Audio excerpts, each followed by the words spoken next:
Hi all, അസ്സലാമു അലൈക്കും, welcome back. ഞാനിന്ന് ഇഫ്താറിന് ഉണ്ടാക്കാൻ പറ്റിയ അടിപൊളി സ്നാക്കിൻ്റെ റെസിപ്പിയാണ് ഈ വീഡിയോയിൽ നിങ്ങളായിട്ട് ഷെയർ ചെയ്യുന്നത്. ലെറ്റ്യൂസ് മയോ ചിക്കൻ ബർഗറാണ്. ഇതെങ്ങനെ ഉണ്ടാക്കുന്നതെന്ന് നമുക്ക് നോക്കാം. ഇതുണ്ടാക്കാൻ വേണ്ടിയിട്ട് ഞാൻ അരക്കപ്പ് മയോണൈസ് എടുത്തിട്ടുണ്ട്. അധികം ടൈറ്റും അധികം ലൂസും അല്ലാത്ത അരക്കപ്പ് മയോണൈസ് എടുത്തിട്ടുണ്ട്. 2 ടേബിൾ സ്പൂണ് ചില്ലി സോസ് എടുത്തിട്ടുണ്ട്. 1/4 കപ്പ് ടൊമാറ്റോ സോസ് എടുത്തിട്ടുണ്ട്. 1 ടേബിൾ സ്പൂണ് സോയ സോസ് എടുത്തിട്ടുണ്ട്. പിന്നെ 1 ടേബിൾ സ്പൂണ് ബ്ലാക്ക് പെപ്പർ പൗഡറും 1 ടീസ്പൂണ് ചില്ലി ഫ്ലക്സും എടുത്തിട്ടുണ്ട്. അങ്ങനെ ഇതെല്ലാം ഒന്ന് മിക്സാക്കി വെക്കുക. അങ്ങനെ ഇതിലേക്ക് വേണ്ടുന്നത് പിന്നെ കുരുമുളക് പൊടി ഉപ്പിട്ട് വേവിച്ച 250 ഗ്രാം ചിക്കനാണ്.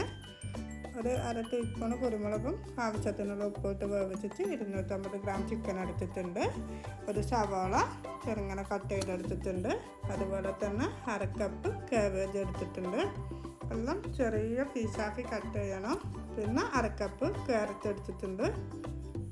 പിന്നെ അടുത്തത് 1/4 കപ്പ് ടൊമാറ്റോ എടുത്തിട്ടുണ്ട്. അതുപോലെ തന്നെ 1/4 കപ്പ് കുക്കുംബർ എടുത്തിട്ടുണ്ട്. 1/4 കപ്പ് ക്യാപ്സിക്കനും എടുത്തിട്ടുണ്ട്. എല്ലാം കൂടി ഒന്ന് മിക്സാക്കുക.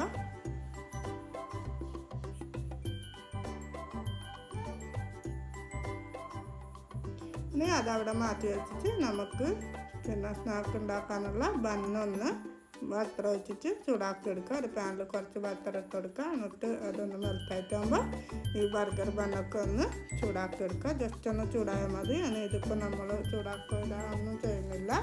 അപ്പോൾ ഇതൊന്ന് ചൂടാക്കി തിരിച്ച് മറിച്ചിട്ട് ഈ ബട്ടറിലൊന്ന് ചൂടാക്കി എടുക്കുക. ബട്ടർ തന്നെ വേണമെന്നില്ല, ഗീ വെച്ചിട്ടും ചൂടാക്കി എടുക്കുക. ബട്ടറാകുമ്പോൾ ഇതിന് കൂടുതൽ ടേസ്റ്റ് ഉണ്ടാവും. മഞ്ഞളൊരു ബട്ടറിൻ്റെ ടേസ്റ്റ് വരും. അപ്പോൾ അങ്ങനെ ചൂടായിട്ട് ജസ്റ്റ് 1 മിനിറ്റ് തിരിച്ചു മറിച്ചിട്ട് ചൂടാക്കിയിട്ടാകുമ്പോൾ പിന്നെ നമ്മൾ സാധാരണ ബർഗറെല്ലാം ഉണ്ടാക്കാനും ബണ്ണ് തുറന്നെടുക്കൂല. അങ്ങനെ കത്തി വെച്ചിട്ട് ഒന്ന് മുറിച്ചെടുക്കുക. എന്നിട്ട് ഇതിലേക്ക് ലെറ്റ്യൂസിൻ്റെ ലീഫ് ചേർത്ത് കൊടുക്കുക. അങ്ങനെ ഒരു പീസ് എടുത്തിട്ട് വെച്ചെടുക്കുക. എന്നിട്ട് നമ്മൾ നേരത്തെ ഉണ്ടാക്കിയ ഫില്ലിങ്സിൻ്റെ നല്ല കുറേ വെച്ചെടുക്കുക. ഒരു 3-4 ടേബിൾ സ്പൂൺ തന്നെ വെച്ചെടുക്കുക. നല്ല ഹൈറ്റിൽ വെച്ചെടുക്കുക. എന്നിട്ട് ഇതുപോലെ മറ്റേ ഭാഗത്തുള്ള ബണ്ണിനെ കൊണ്ടൊന്ന് അടിച്ചു വെക്കുക. ഇതുപോലെ ഞാൻ വീഡിയോയിൽ കാണിക്കുന്ന പോലെ ചെയ്യുക. ബണ്ണിങ്ങനെ തുറക്കുക. എന്നിട്ട് ലെറ്റ്യൂസിൻ്റെ ലീഫ് വെച്ചെടുക്കുക. ലെറ്റ്യൂസ് ലീഫ് എന്തായാലും വെക്കണം കേട്ടോ. ലെറ്റ്യൂസിൻ്റെ ലീഫ് വെച്ചെടുക്കുക. എന്നിട്ട് നമ്മൾ നേരത്തെ ഉണ്ടാക്കിയ പിന്നെ ആ ഫില്ലിങ്സ് നല്ലോണം വെച്ചെടുക്കുക. 1 ടേബിൾ സ്പൂണൊന്നും പോരാ, നല്ലോണം വെച്ചെടുക്കുക.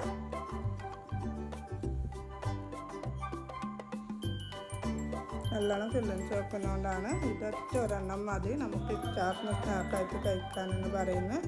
നല്ലോണം വയറും ഫില്ലാവും. കഴിക്കാനാണെങ്കിൽ അടിപൊളി ടേസ്റ്റാണ്. എല്ലാവരും എന്തായാലും മസ്റ്റായിട്ട് ട്രൈ ചെയ്യണം. എന്നിട്ട് നിങ്ങളുടെ അഭിപ്രായങ്ങൾ കമൻറ്റിൽ അറിയിക്കണം.